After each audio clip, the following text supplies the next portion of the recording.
Hello, everyone. Good evening. My name is Daniel Baer, and I'm an event facilitator here at McNally Robinson Booksellers. Before I begin, I'd like to acknowledge that we are on Treaty 1 territory, and the land on which we gather is the traditional territory of the Anishinaabe, Inninawak, Anishinaabe, Dakota, and Dene peoples, and the homeland of the Métis Nation. In addition, McNally Robinson Booksellers itself rests on the land once occupied by the Métis community of Roostertown. We're gathered here tonight to celebrate the Winnipeg launch of She Won the Vote for Women, The Life and Times of Lillian Beynon Thomas by Robert E. Hawkins.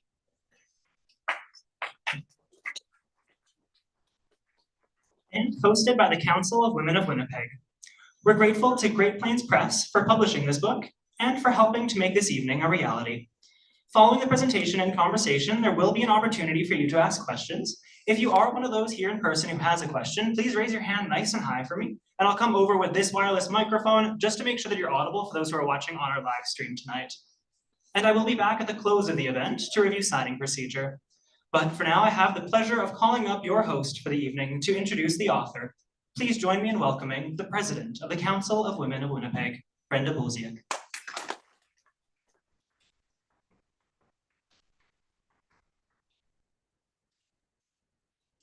Welcome, everybody. I'm so glad to see so many great faces.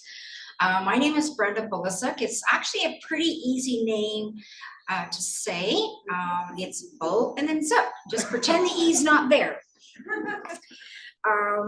Welcome to the Council of Women Winnipeg book launch. Welcome, council members, special guests. I would like to introduce myself. I'm the current president of the Council of Women of Winnipeg. And once again, my name is Brenda Bulziak. I would like to give a special thank you to Great Plains for reaching out to us to host this event. Thank you very much. Thank you, Mel and your team. Thank you very much. And also I would like to thank McNally Roberts for providing this wonderful venue. We are very excited to hear from our author here, Robert E. Hawkins, about the book that he has written called She Won the Vote for Women, The Life and Times of Lillian Beynon Thomas. She actively sought the support of other organizations in an effort to create a lobby that promoted women's rights. As many of you know, or may not know, the Council of Women of Winnipeg, CWW, was founded in 1894. The council is a nonprofit and operates as nonpartisan, non-sectarian, diverse network of organizations, individuals who advocate for the welfare of Winnipeg women on local issues in Winnipeg. CWW is committed to providing programs, presentations that educate and inform members and the public on local issues. We do this by letters of advocacy, developing resolutions and policies, organizing community forums, programs, and presentations. If you wish to hear more about our organization, I put some cards on the chairs as well as some brochures. We do have forms if you want to sign up. Please don't hesitate to reach out to us. Our email address is thecouncilofwomenwinnipeg@gmail.com. And also please check out our website. Thank you. Now I would like to introduce our author this evening, Bob Hawkins. Bob grew up in Dauphin, where he still spends time each summer at his family cottage in Dauphin Lake, sorry. He moved to Winnipeg in 1968, where he did his undergraduate work at St. John's Collegiate before going on to do graduate work in law, history, and economics at Oxford, Toronto, Yale, and I'm sure I might just moosh this up, Paladin Sabon, thank you. After completing his studies, he held faculty positions at the Queen's University and the University of Western Ontario before holding administrative positions at various Canadian universities. He is the past president and vice chancellor at the University of Regina and has recently served on 3 terms in Regina's City Council. Wow. Bob has received several teaching awards and has published numerous articles in leading legal journals in areas of constitutional and administrative law and legal history. He has done extensive volunteer work for the Children's Hospital Foundations and has served on boards of the Saskatchewan Urban Municipality Association and the Federation of Canadian Municipalities. Bob and his wife, Marie-France, who recently retired from her legal practice, live in Regina. They have 3 sons, all practicing law in various areas. Please welcome Robert.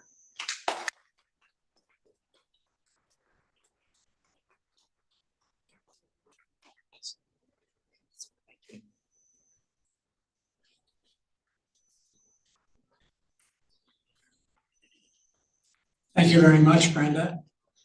I want to begin by thanking McNally Robinson for their hospitality this evening, by thanking Great Plains Press for the courage of taking on this book and working with me. They were fabulous.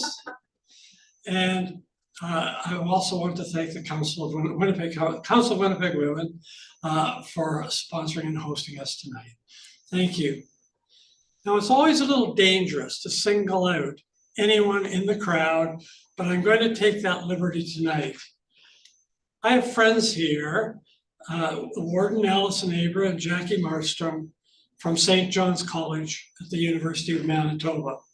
St. John's College is an undergraduate college that opened up from a kid for Dauphin a whole world of opportunity. So I'm especially thrilled that you came. Thank you very much. I'm going to refer to the main character in my biography as Lillian. On and off, one way or another, over several decades, Lily and I have been working together, and I think we can agree that we're on a first name basis by now. So Lillian it is. The biography was almost called The Power of Words, the life and times of Lillian Beynon Thomas. Lillian left no diary, had no children who might have carried forward the memory of her personal life. But we do know this, she loved to read. And she at one point told an interviewer, I have an urge to write. She saw words as the best tool by which to persuade others of the merits of a good idea. She believed in reason, not force, as a way to convince her audience. So taking her cue, I would like to use my time this evening with you to illustrate the power of her words. Early in the suffrage campaign, she reached out to influential organizations in Manitoba and in Saskatchewan, such as farm organizations, for support. On January 10th, 1913, 112 years ago, in the first of a trilogy of 3 speeches, she spoke at the annual convention of the Manitoba grain growers, and they were meeting in Brandon that year. Here's some of what she said.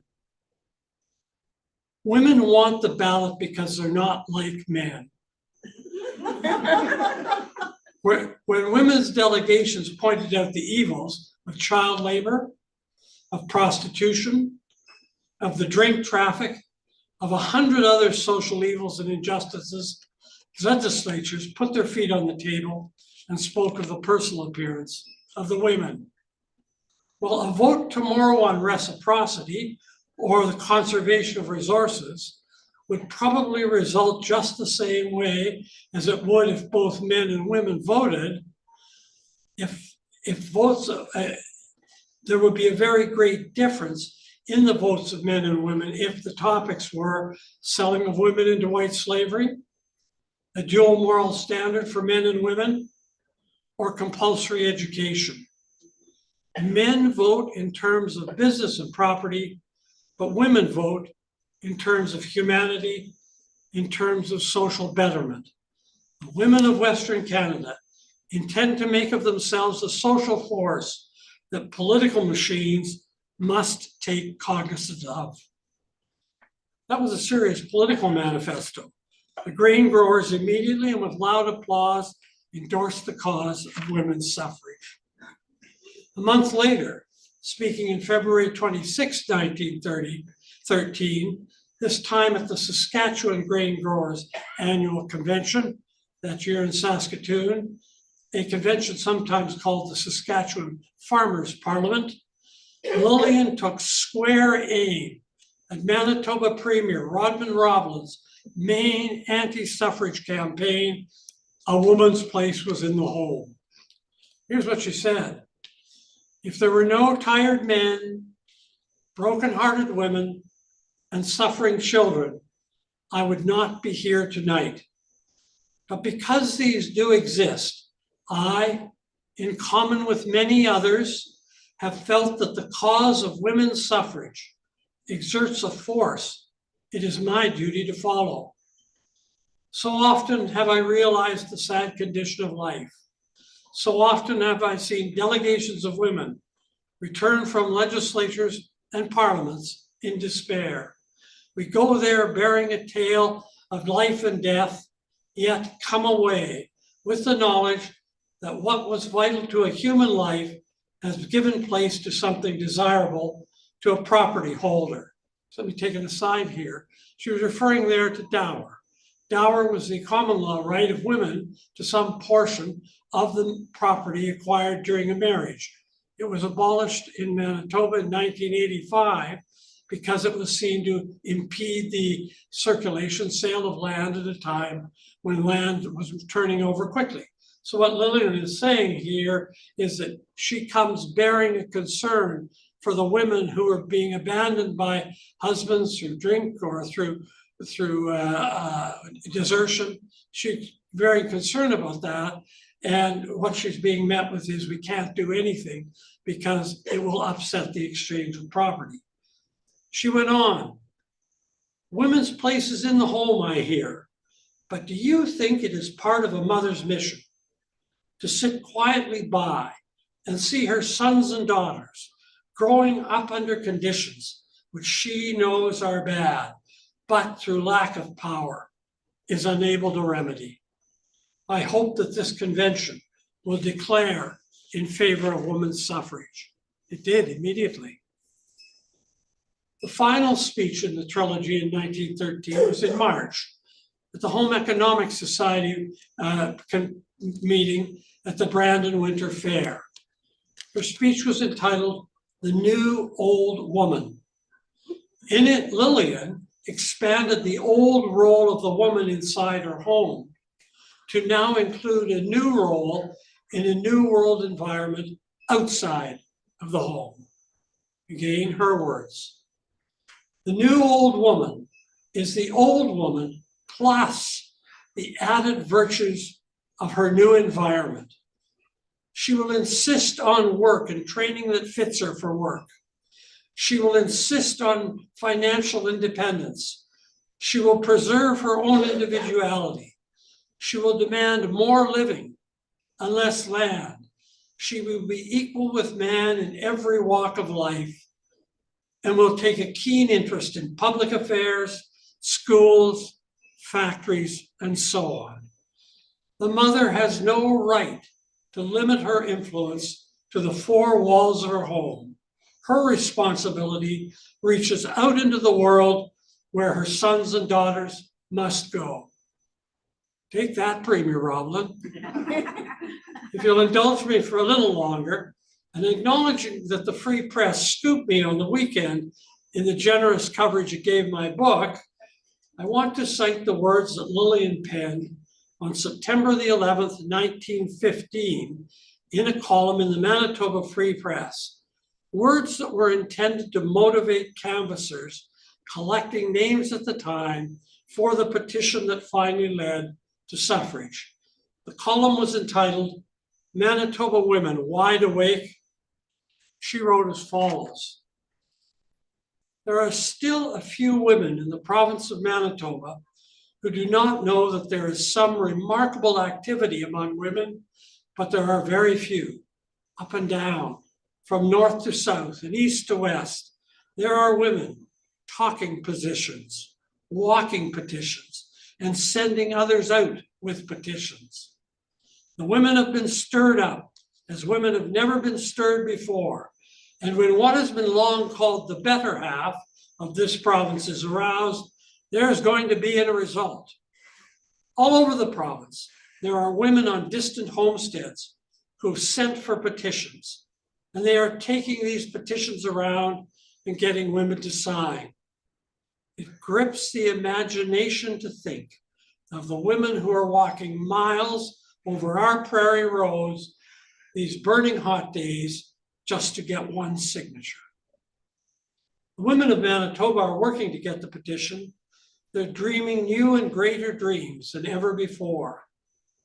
They are dreaming of the great work that the women of this province, now that they're stirred up, can do to better conditions.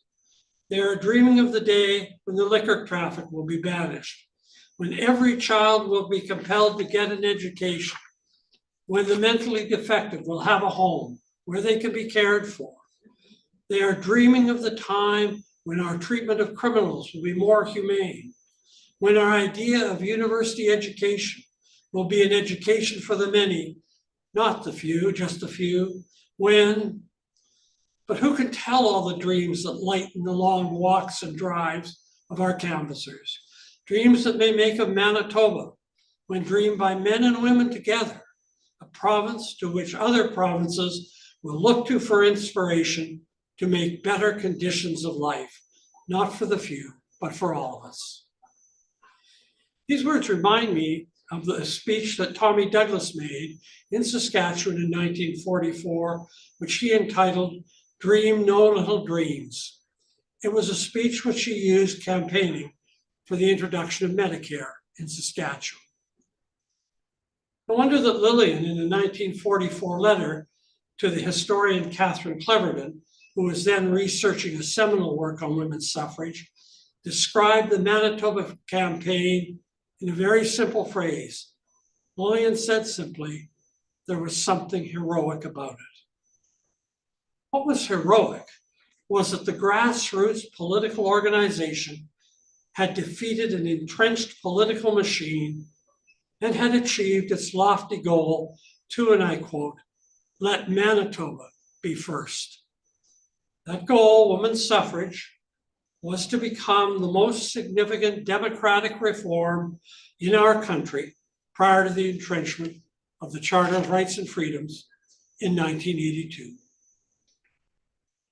The power of Lillian's words again become evident in her subsequent career as a successful short story writer and playwright during the 1930s and 40s, at a time when she became a pioneer in the cause of Canadian cultural nationalism. For this, she looked to the youth of the country. Brawn, not brains, has been eulogized in Canada, and in the past we have looked to other countries for our art. We are past that stage. The worthwhile work of Canadian artists in every branch should be appreciated and developed. As Canadians, we want to know ourselves. We want to know what we think and what we feel.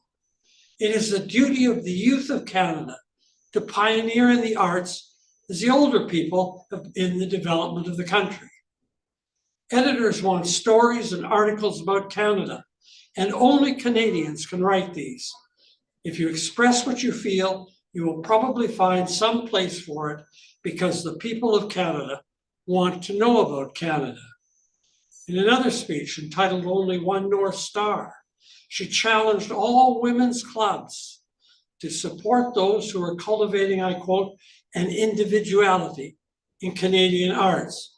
She maintained that this would, and I again quote, "emphasize the nationhood of Canada to other peoples." She went on to advocate for a school of Canadian writers. she used these words: Canadian writers have no need to cling to the skirts of Britain or the coattails of Uncle Sam. They could write, and they should write, about themselves and expressing themselves. Yes, we've been good copiers and fallen for fads. We could write about what other places have wanted, but we have a country of our own to write about. Have I made my point? And she certainly had. That's my case for the power of Lillian's words. The arcane common law of dower may have introduced me to Lillian Beynon Thomas, but it was her powerful words as an advocate that captivated me. The rest, her early days as a journalist, and later on as an author and playwright and cultural nationalist, it's all in the book. Thank you so much for coming out and for listening.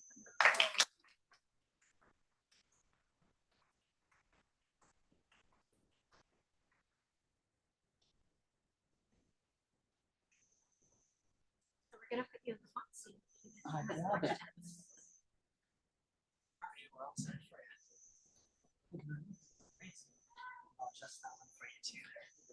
I'll sit with you.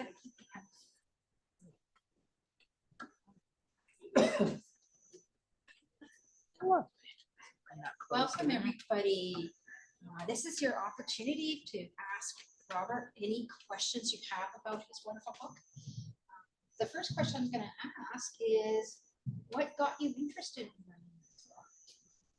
Well, it was a bit of a fluke, actually. I was trying to get promoted in the university. Years ago in the area. Do that to write some stuff. One of the things I was doing is I'm teaching property law, because no one else would teach it. And I found out that dower, the right of a woman to some part of her husband's property in Manitoba, had been abolished in 1885. Abolished because it was seen to impede the transfer of land during the settlement time, but reinstated in 1917. And I thought that's weird. So I squeezed two articles out of that. One, the abolition of dower, and one, the reinstatement of dower. And I came across Lillian Beynon Thomas in that. And I did some research, and then my career went in other directions and many other places. And all that research sat in a box, a banker's box, in my basement in various communities. And about 7 or 8 years ago, I decided that the box had to go out to the garbage because nothing was going to come of it. And I thought, well, maybe I should look at this research again. So I did some more and wrote the book. Great, thank you very much. Does anyone out there have a question? Okay, go ahead. What do you think Lillian would think of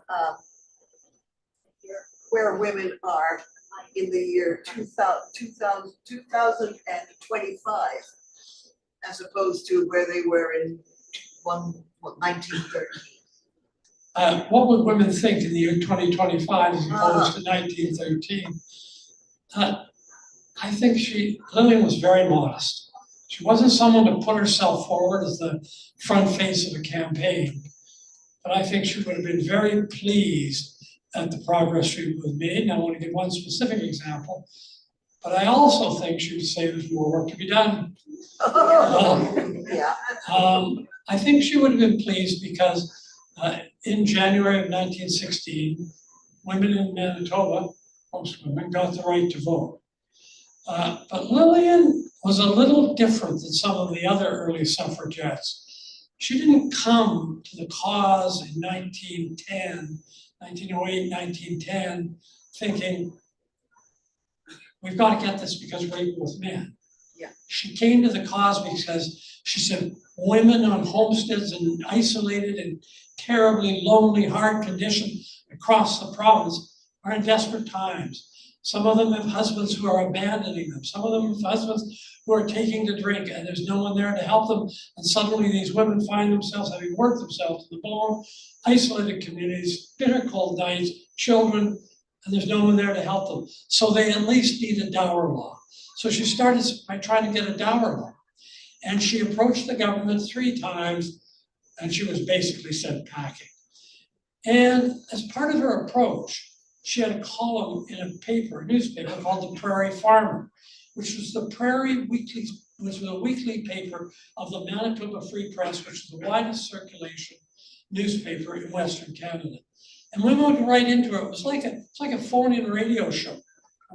I show my age. It's kind of like a social media event. And they would write in and say, here's my tale, here are my troubles, can you help? She'd write back hints, and she'd make political comments. She adopted dower, and then homestead for women. And then she banished the bar. She said nothing was happening on any of these causes. And a woman named E. Cora Hine, the agricultural editor of the Winnipeg Manitoba Free Press at the time, said to her, you know, you're gonna have to get the vote first if you get one of these other causes. She said, okay, I'll restart the campaign. She organized and did it. She then in 1917 got the dower. And that was really the end of her involvement as a public advocate for women's issues at that time. She took her career in another direction. She's a pacifist. She went to New York, and then she, as I say, became a writer. So I think that she never lost interest in the cause of women and very pragmatic reforms that would help women. And I think she'd look around today and say, good show so far, but let's keep going. Yep. Thank you for your question. I have another question. You talk about the fact that she wrote a play. Can you tell us a little bit about that? Oh, The Nellie McConnell family? she wrote a number of plays. The play that, there were two plays that made a big splash. One was a 3-act play called Among the Maples.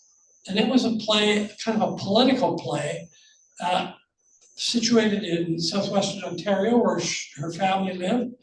And there were two political parties, the Grits and the Tories, and they were having an election. And the one of the men in the play was a Tory, and there were all kinds of shenanigans trying to get the Tory elected. The problem was his daughter fell in love with the Grit candidate. Romeo and Juliet. So that, I mean, it was very funny actually to read.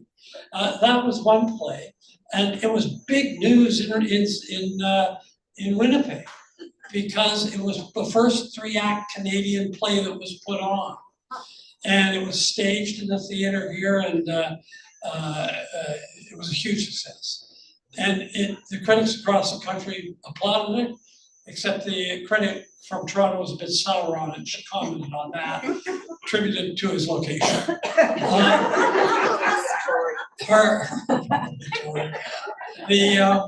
The other play, though, was a 1-act play called The Spite Fence. Two ladies in the audience have brought a postcard of a relative who played in that play. 1 act, 4 absolutely remarkable, 1933, about a spite fence is a fence that serves no other purpose but to keep warring neighbors apart.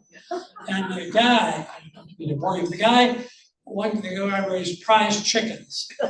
And the lady on the other side raised beautiful roses. Of course, the chickens got amongst the roses, and she shot a chicken, and so on.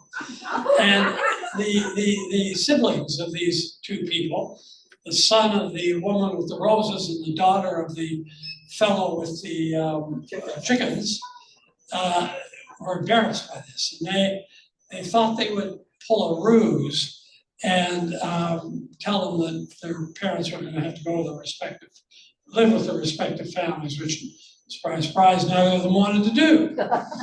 So the kids got together and said, we'll fool them. We'll pretend that we're about to get married. And now we'll get rid of the idea.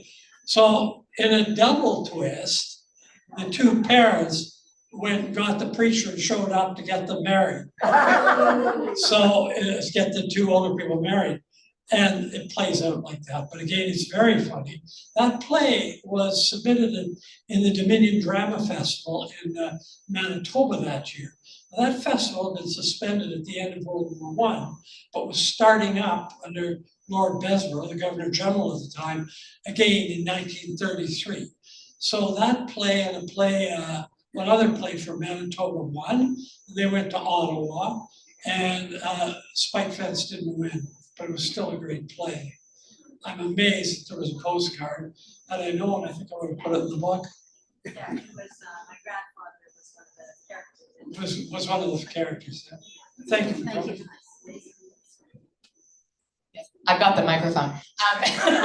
Thank you, Bob, for that great presentation. I had a question about research and sources and how you kind of tracked Lillian down, like what was in that banker's box that obviously you dealt with a lot of her own writings and so forth, but can you say a little bit more about how you sort of uncovered her story? And kind of a related question would be, why don't we know as much about her as, say, like Nellie McClung? You know, why was she sort of lost to history until you found her? I appreciate the questions. I want to answer both of them separately. The research started out as legal research, which wasn't too interesting.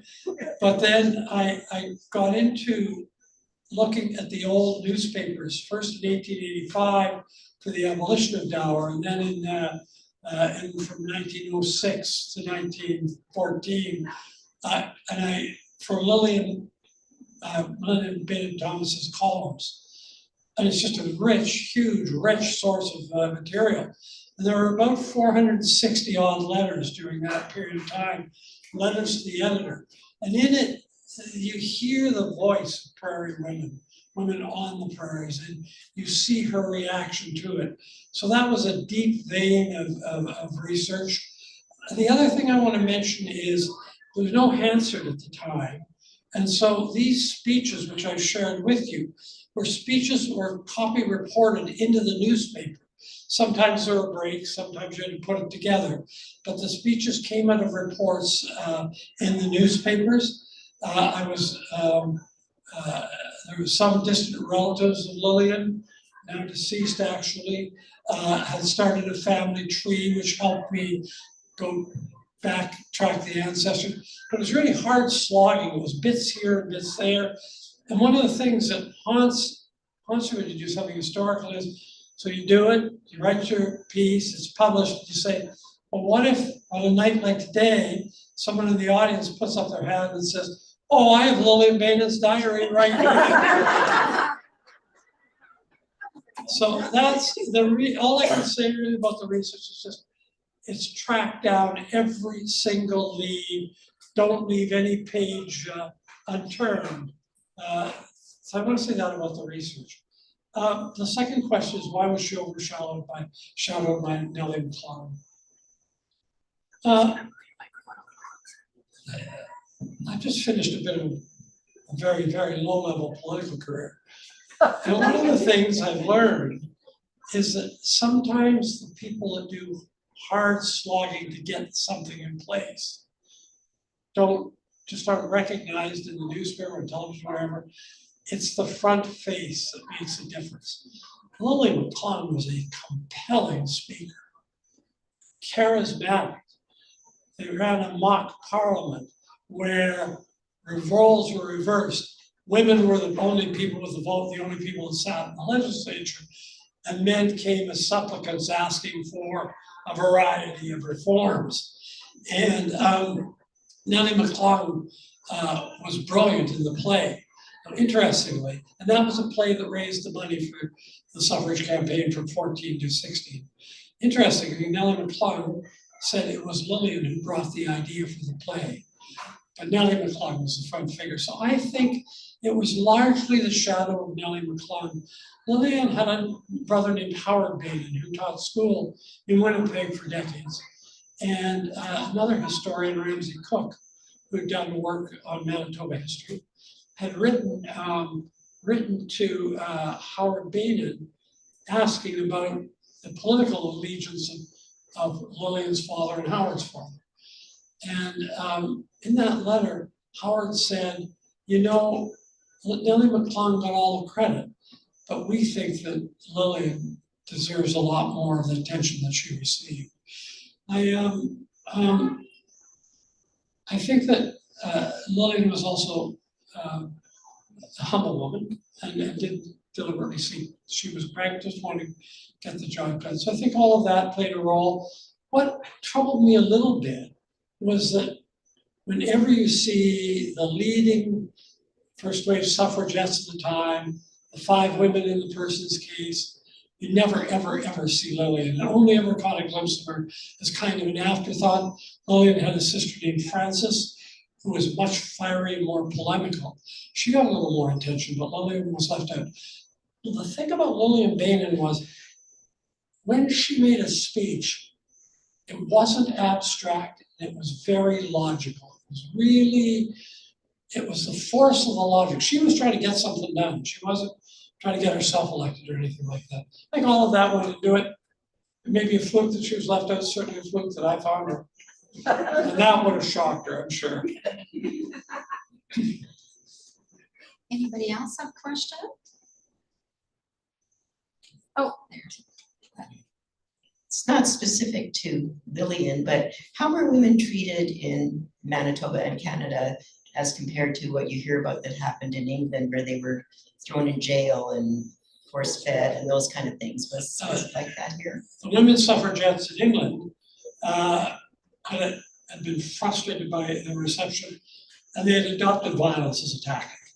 And as you point out, they marched, they got beaten, they got put in jail, and really criticized. Lillian was well aware of this, as were her colleagues. They said, no, we're not going to do that. We're just not going to do that. We believe that if we present a powerful argument for suffrage, it will succeed, and that's our way. And that's why I mentioned in my talk, the power of reason rather than force. And she was very explicit about that, and in one of the speeches that I've extracted, she makes that clear in her talk. I believe it was the Manitoba Grain Growers Association. They also solicited men as partners. Oh, absolutely, Which absolutely. was not what happened. Absolutely right.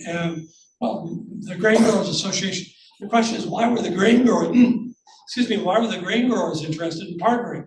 And they were keen partners. And it was because the grain growers were busy fighting the railroads and fighting the big grain companies. And they knew how hard it was to get reform. And they didn't feel that they could ask for reform for their cause and ignore the legitimate reform demands of the women. So they formed a national alliance.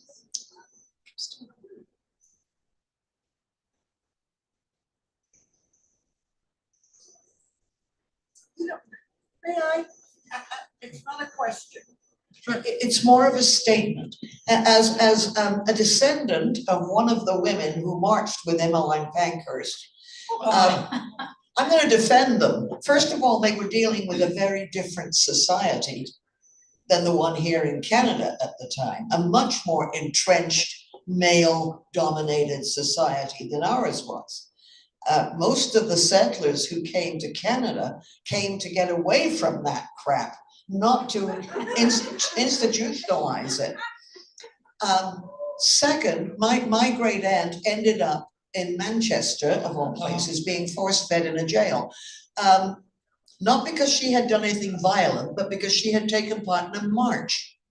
It was the marching and the chaining of themselves to the railings at Buckingham Palace and 10 Downing Street, and throwing themselves on the race course at Epsom that did them in terms of, they weren't violent, they were just bloody, I'm at the end of my tether.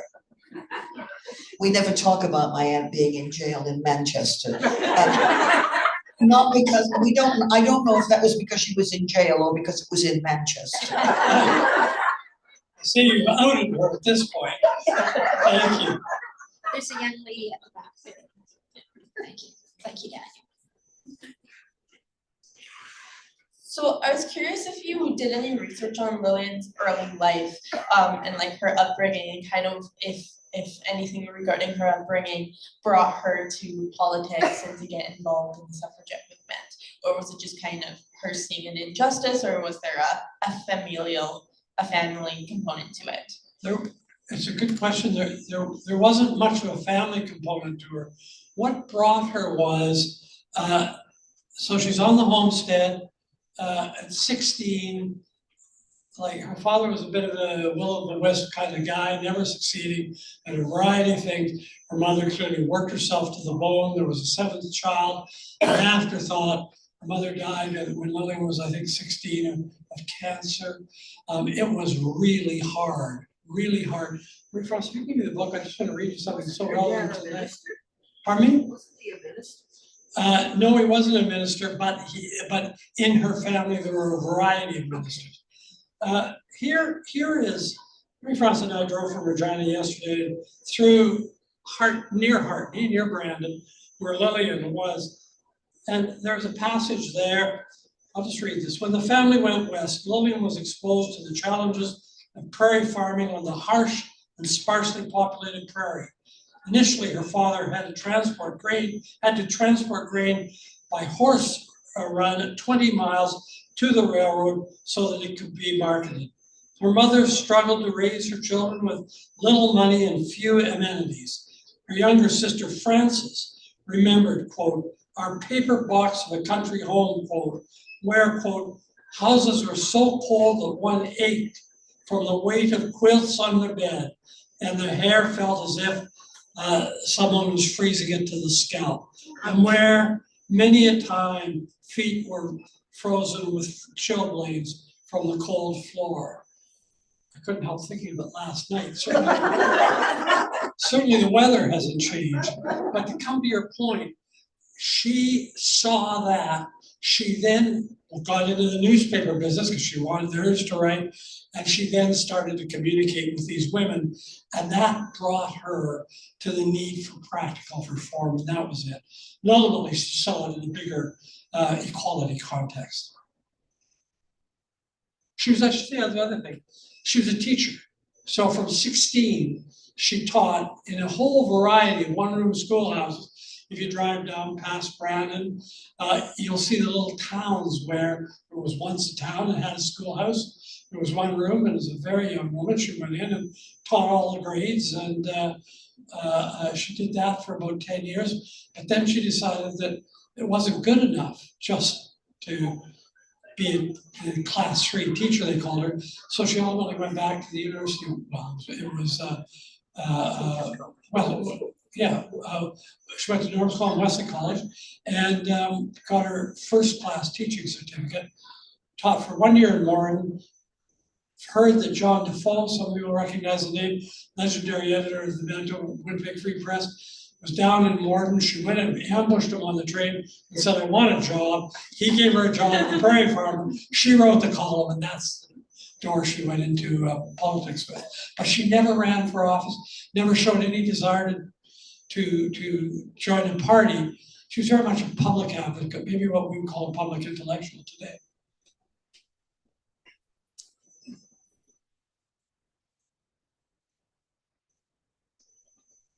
Is that all the questions for this evening? If that's all the questions, we will wrap up, and Robert is going to do some book signing for us. And by the way, I got the first copy, the first hot copy, and I'm going to get Robert to sign my copy. Thank you very much. Okay. And thank you so much for coming out. And as you snuggle in under the weight of quilt covers tonight, give Lillian a thought. Thank you. Thank you, everybody.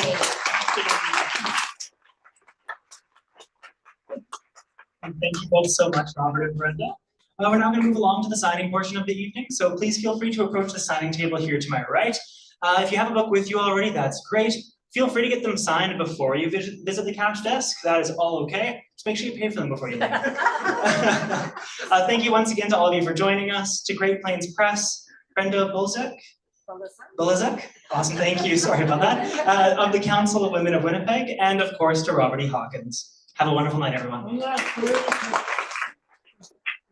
Page 173, you'll see Lillian in a book signing for her book in 1946.